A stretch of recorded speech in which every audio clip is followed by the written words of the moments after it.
Assalamualaikum warahmatullahi wabarakatuh.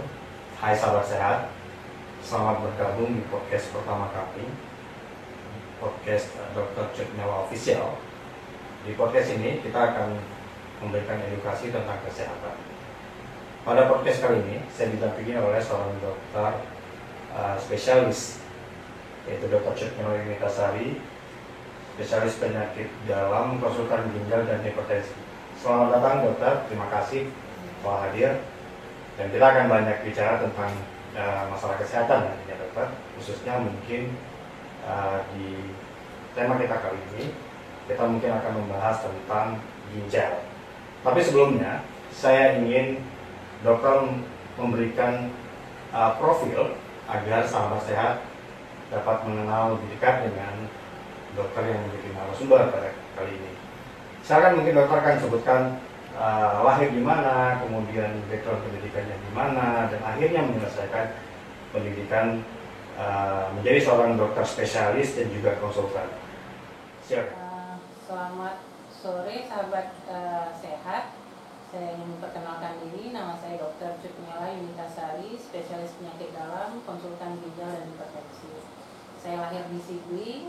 Sekolah dasar saya di Sekolah Dasar 3 Sigli. Kemudian untuk tingkat SMP dan SMA saya di SMP 1 dan SMA 1 Banda Aceh. Kemudian untuk pendidikan kedokterannya saya menamatkan dokter umum pada tahun 2004. Kemudian menamatkan sebagai dokter spesialis penyakit dalam pada akhir 2014. Kemudian alhamdulillah mendapat kesempatan untuk belajar lagi menempuh pendidikan konsultan ginjal dan hipertensi di Universitas Indonesia Jakarta dari 2015 sampai dengan akhir 2018. Baik, terima kasih. Nah, itu dia profil singkat dari Dr. Cutnyawa Yunitasari, diawali oleh menjenjang pendidikan kedokteran umum di Indonesia, kemudian sampai dengan mengambil pendidikan konsultan ginjal dan hipertensi di Universitas Indonesia. Baik dokter,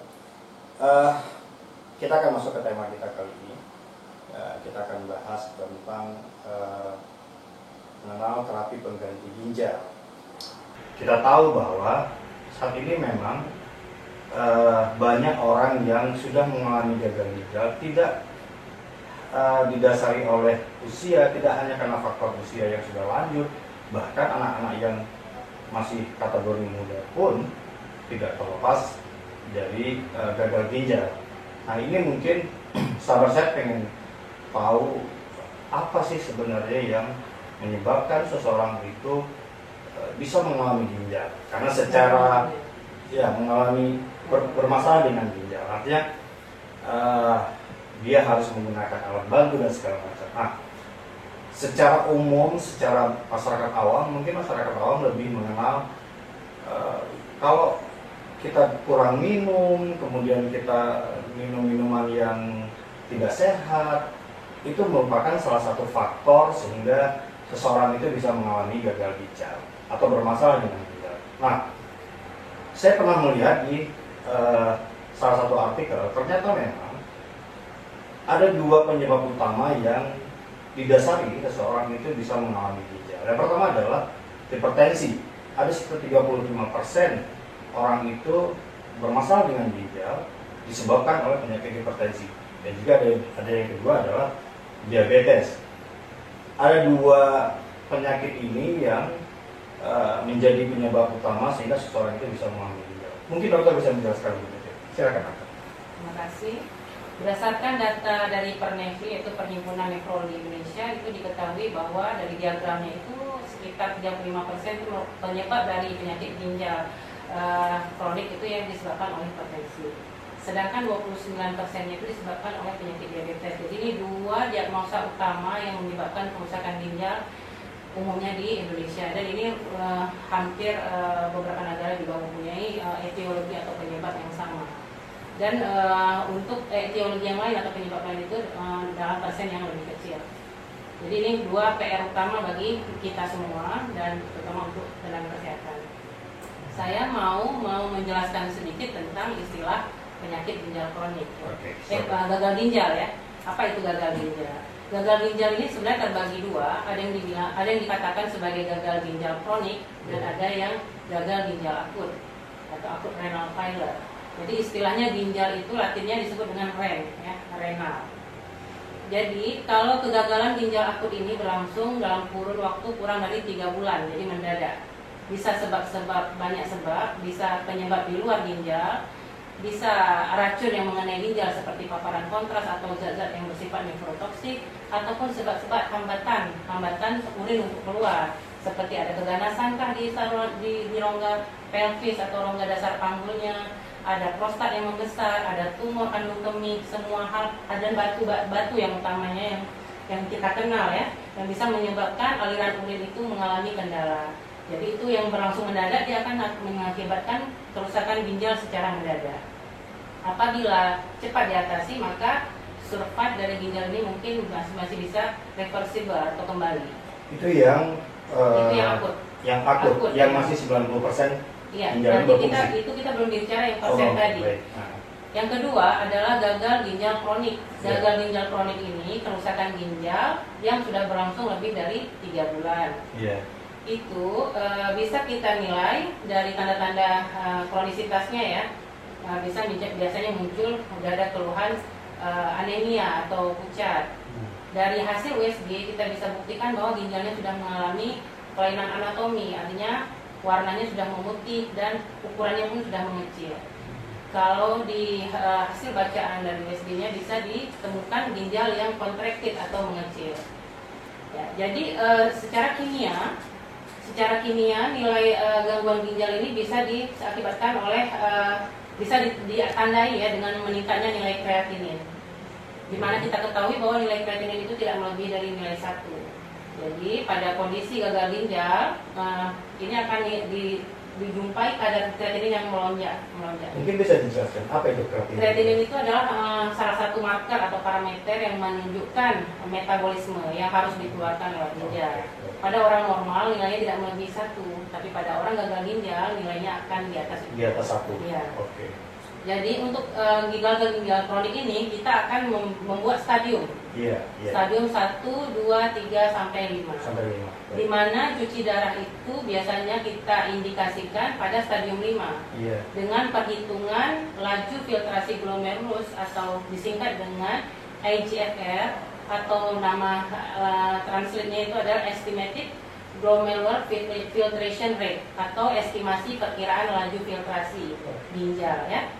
Jadi ginjal ini kalau dia kan kita punya 2 ginjal kiri dan kanan. Apabila salah satu ginjal aja yang bermasalah, maka ginjal satu akan mengcover fungsi ginjal yang sebelahnya. Jadi dan tidak perlu cuci. Dia akan berusaha sendiri. Dan itu biasanya pasien belum menunjukkan gejala. Jadi gejala ini akan muncul apabila biasanya kalau fungsi ini hilang 90%. Jadi tinggal 10% lagi estimasinya. Hilang 1 atau dua-dua tidak? Keduanya perhitungannya. Hingga dari rumus yang dikenal dengan rumus untuk IGFR, apabila kita masukkan nilainya, maka nilainya itu biasanya di bawah 15. Itu stadium 5. Stadium 5. Ya. Nah, tadi dokter menjelaskan bahwa ada 5 stadium. Ya, ada sampai 5 stadium ya. Ada stadium kelima itu ketika ginjal kita hanya berfungsi 15% ke bawah. Nah, mungkin sahabat sehat ingin tahu, ketika misalkan seseorang itu fungsi ginjalnya masih di angka 90%, nah itu apa yang harus dilakukan? Penanganan seperti apa yang dibutuhkan oleh seorang pasien ketika fungsi ginjalnya masih berfungsi di 90%? Dan kemudian misalkan sampai ketika angka 15% ke bawah, maka hal apa yang harus dilakukan oleh seorang pasien? Jadi di tiap-tiap stadium ini tentunya penanganan berbeda ya. Biasa kita di stadium 3, malah di stadium 3 itu dibagi 3A dan 3B berdasarkan progresivitasnya. Di stadium 3B ini dia akan kemungkinan untuk berlanjut naik terus stadium itu besar. Nah, jadi pada stadium-stadium awal bila kita temui bahwa misalnya kreatinin katakanlah 1,2 atau di bawah 3, maka kita akan menilai faktor resiko untuk kelainan ginjalnya. Contoh, misalnya dia suka mengkonsumsi obat-obat jamu-jamuan kah, atau obat-obat yang merusak ginjal, obat diet atau sesuatu apapun yang tidak baik untuk ginjal, maka kita stop di situ dan faktor-faktor resiko yang lain dieliminasi dengan mencukupi cairan ya dan menghilangkan paparan zat yang bersifat nephrotoksik. Untuk penyakit-penyakit resiko lain seperti penyakit metabolik, penyakit kronis seperti hipertensi dan diabetes, maka kita lakukan ketat terhadap penyakit-penyakit dasarnya supaya tidak berlanjut ke stadium lebih rendah.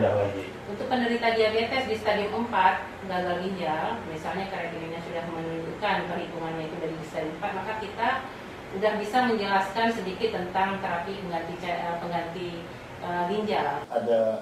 Saya tertarik tentang gatal-gatal, dokter. Karena ada salah satu penyebabnya juga ketika seseorang itu dia mengalami gagal ginjal atau bermasalah dengan ginjal, maka dia juga gatal-gatal, yang kita sampaikan ya. Nah, gatal-gatal ini gatal-gatal yang seperti apa yang dialami oleh seseorang yang bermasalah dengan ginjal? Karena gatal-gatal ini kan banyak sekali, alergi juga gatal-gatal, efeknya, kemudian ada hal-hal lain yang membuat juga gatal-gatal, sehingga agar sahabat sehat tahu gatal-gatal yang seperti apa yang dikategorikan dia bermasalah dengan ginjal. Jadi gatal-gatal ini tidak berdiri sendiri ya, kalau pada kelainan kulit kan berdiri sendiri. Kalau orang sakit ginjal, selain muncul gejala-gejala yang lainnya, salah satunya bisa gatal-gatal. Gatal-gatal ini penumpukan uremik, racun uremik, bisa kalau tingkat yang ekstrim malah bisa dijumpai kristal uremic frost itu di kulitnya dengan bau amonia yang khas dari aromanya. Itu akibat terlalu menumpuknya racun-racun uremik tadi. Juga kristal-kristal tadi bisa penumpukan di atas kulit. Jadi bukan sakit kulit yang harus kita berobat ke dokter kulit. Jadi gatal-gatal di sini berbeda dengan gatal-gatal yang penyakit kulit, ya. Ini adalah gatal-gatal yang disebabkan karena fungsi ginjalnya tidak terganggu. Baik. Nah, kemudian kita akan coba, karena tadi kita bicara tentang step-step, maka kita akan saya yakin sahabat sehat juga ingin mengenal penanganannya. Karena apakah misalkan solusi dari ketika seseorang sudah mengalami gagal ginjal itu, maka dia harus dilakukan alat bantunya untuk mengobatinya, atau misalkan ada hal-hal lain yang bisa dilakukan dulu untuk membuat fungsi ginjalnya tetap berfungsi. Karena saya beberapa artikel saya baca ada yang disebut dengan hemodialisis, ada juga yang disebut dengan CAPD. Ini mungkin sahabat sehat juga tidak begitu familiar dengan istilah ini. Mungkin dokter bisa jelaskan apa itu hemodialisis dan apa itu CAPD. Jadi setelah kita mendiagnosis suatu penyakit ginjal kronik yang stadium 5, artinya sudah dibutuhkan untuk dilakukan cuci darah atau dialisis ya istilahnya, maka kita akan memilih dialisis mana yang cocok untuk pasien. Pada intinya semua terapi dialisis ini adalah menggantikan fungsi ginjal. Fungsi ginjal yang mana yang digantikan? Jadi fungsi yang membuang zat-zat sisa metabolisme itulah yang digantikan oleh dialisis atau cuci darah istilahnya. Jadi istilah cuci darah ini sebenarnya menyeramkan ya, tidak seram dari istilahnya. Sebenarnya lebih ini kita lakukan pembersihan ya. Pembersihan darah. Jadi darah disuling ya. Jadi bukan kayak istilah laundry cuci. Tidak dicuci ya. Tidak dicuci. Ya, jadi tujuannya itu dari 3 fungsi tadi. Fungsi membuang zat racun, fungsi menjaga kelebihan cairan, kemudian fungsi menghasilkan hormon, itu yang digantikan itu fungsi yang pertama dari sistem terapi pengganti ginjal. Sementara si hormonnya ini harus kita berikan seperti insulin jadi kita berikan insulin seperti insulin tapi bukan insulin. Jadi hormon yang kita berikan, misalnya untuk menjaga HB maka diberikan eritropoietin nama hormonnya. Itu pada penderita ini secara berkala untuk menjaga pembentukan sel darah merah berlangsung terus. Juga vitamin D dan kalsitriol atau vitamin D aktif itu untuk merangsang tulang, dan juga untuk menjaga tekanan darah itu dengan obat-obatan. Artinya dia ketika seseorang sudah tahap dicuci darah, tetap dia mengkonsumsi obat-obat untuk menjaga kesehatannya. Karena mesin ataupun CAPD pilihan yang tadi itu tidak bisa menggantikan ketiga-tiga fungsi tadi. Iya. Cuma satu fungsi yang bisa dia bantu. Hanya ginjalnya saja. Iya. Ketika ginjalnya tidak berfungsi, maka solusinya adalah cuci darah. Tetapi untuk menjaga tetap sehat, maka dia ada harus beberapa mengkonsumsi lagi obat yang yang harus harus dikonsumsi. dilakukan. Ya. Baik. Kemudian ya untuk mengenal apa itu terapi pengganti ginjal. Jadi orang yang sudah jatuh ke stadium 5 dari penyakit ginjal kronik atau yang membutuhkan dialisis atau cuci darah, maka ada 3 pilihan untuk menggantikan fungsi ginjal tadi. Yang pertama adalah hemodialisis. Hem artinya darah, dialisis artinya proses pembersihan ya. Jadi hemodialisa itu membersihkan darah dengan bantuan mesin cuci darah. Ya, yang kedua yaitu dengan CAPD. Atau dengan menggunakan peritoneal dialisis. Peritoneal itu dari peritonium, artinya selaput kapiler yang ada di rongga peritonium atau perut ya, di dalam perut. Dan dialisis tadi sama pengertiannya. Jadi proses dialisis itu dilakukan di dalam perut. Ya. Yang ketiga transplantasi ginjal. Transplantasi ginjal tentunya ini memerlukan proses yang cukup panjang. Tentu saja membutuhkan donor, ya, donor yang diupayakan sedekat mungkin ke tingkat kecocokannya. Jadi ada beberapa pemeriksaan. Biasanya pasien menjalani salah satu dari apakah dia hemodialisa, apakah CAPD sebelum dia transplant. Jarang sekali yang langsung transplant. Memang ada juga yang sudah dipersiapkan dari stadium awal, dia di stadium 5 sudah dapat donor, langsung proses operasi, bisa aja tergantung ketersediaan donor. Saya tertarik dengan transplantasi ginjal atau cangkok ginjal ya, kalau istilah bahasa umumnya yang mungkin yang sering sahabat sehat dengar adalah cangkok ginjal. Nah, tadi dokter sampaikan bahwa ginjal yang diambil itu adalah ginjal yang mendekati kecocokan dengan ginjal kita. Untuk bisa mendapatkan itu, apakah dari garis keturunan, ayah dan ibu, atau adik-adik, atau bisa dengan orang lain yang itu mungkin bagaimana? Nanti untuk detail memang kita nanti akan bahas secara khusus di topik transplantasi ginjal. Ya, ini secara garis besar untuk proses cangkok ginjal ini dibutuhkan idealnya itu yang lebih mendekati ke tingkat kecocokannya. Biasanya kecocokan pada dua saudara kembar itu tingkat kecocokannya tinggi. Lebih tinggi. Tapi dengan saudara kandung aja biasa ada kecocokannya ada. Dari juga ada hubungan darah seperti dari ibu ke anak, adik ke kakak, pokoknya yang mempunyai hubungan darah. Atau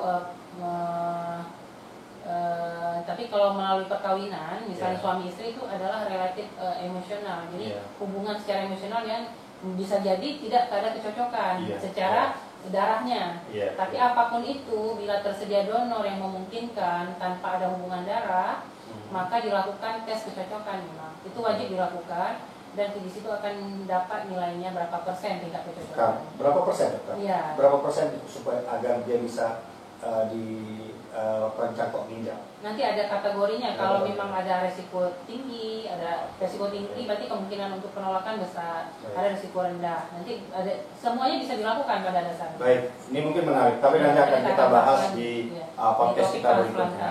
Iya, karena memang saya yakin sahabat ginjal, sahabat sehat, maaf, sahabat saya juga tertarik dengan cangkok ginjal ini. Maka presentasinya berapa persen yang kemudian dia dikategorikan cocok, atau hal-hal lain yang nanti berkaitan dengan intinya yang kalau dia tidak ada hubungan darah mungkin yang sama golongan darah. Iya, oke. Baik, dokter. Nah, kemudian ada tadi CAPD, dokter jelaskan bahwa ada penanganan secara CAPD ya. Saya juga pernah melihat ini dilakukan dengan cara mandiri.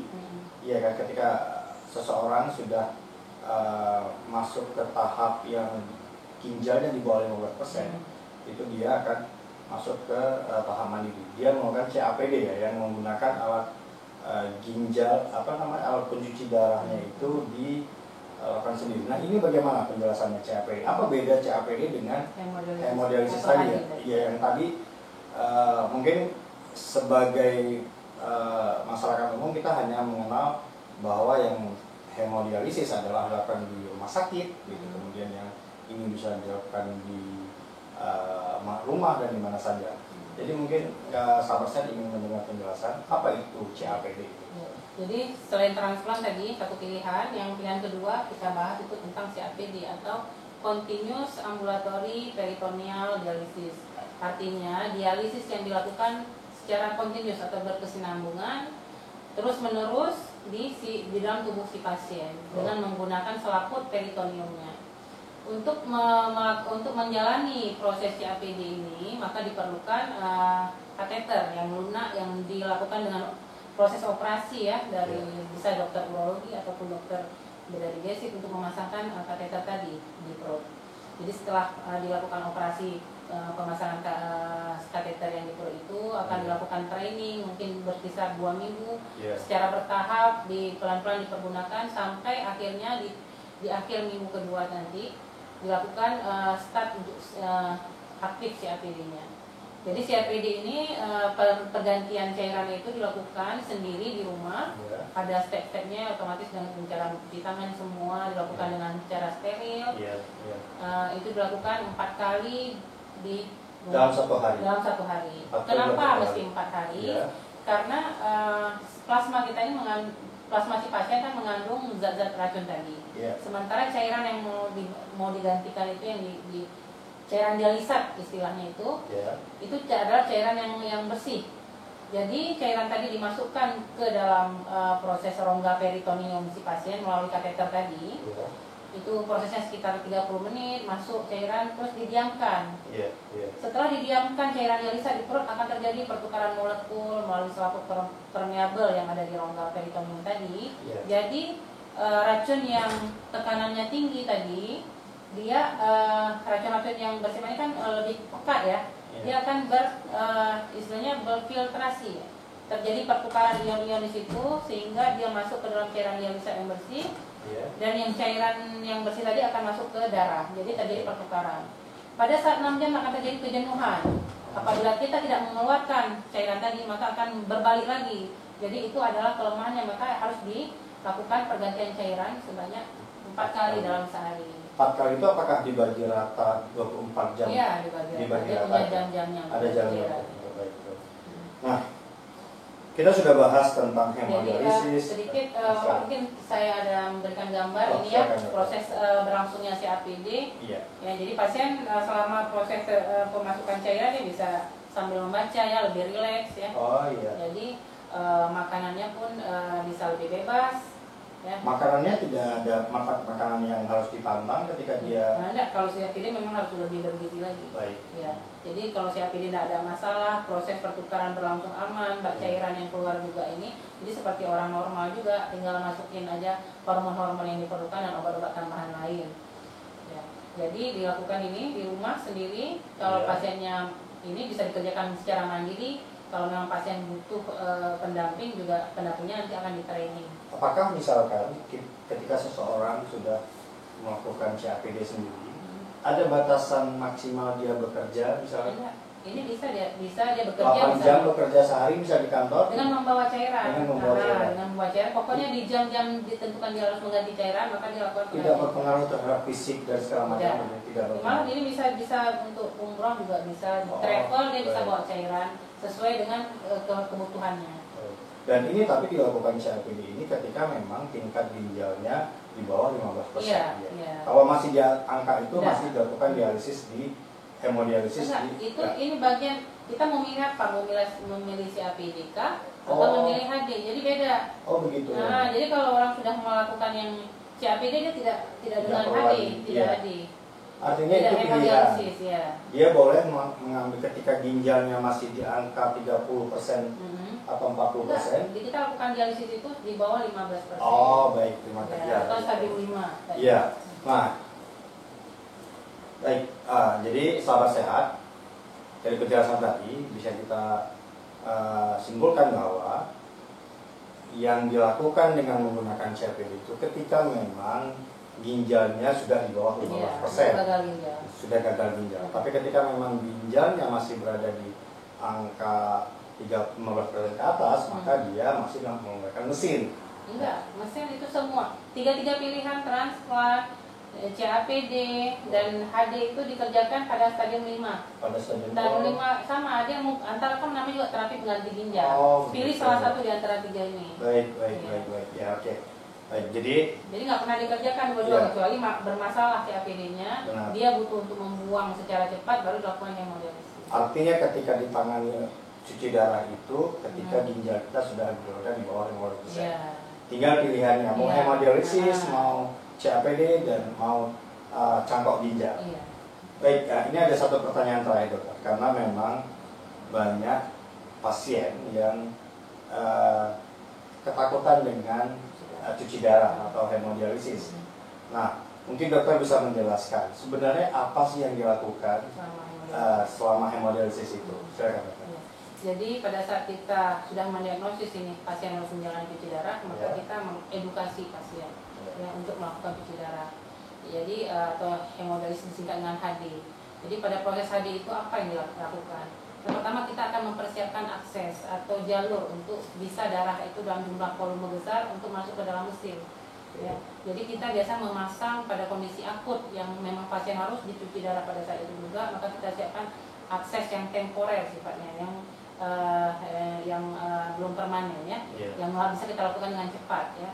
Itu biasa kita lakukan di pembuluh darah besar yang ada di leher, atau namanya kita pemasangan kateter double lumen atau CDL.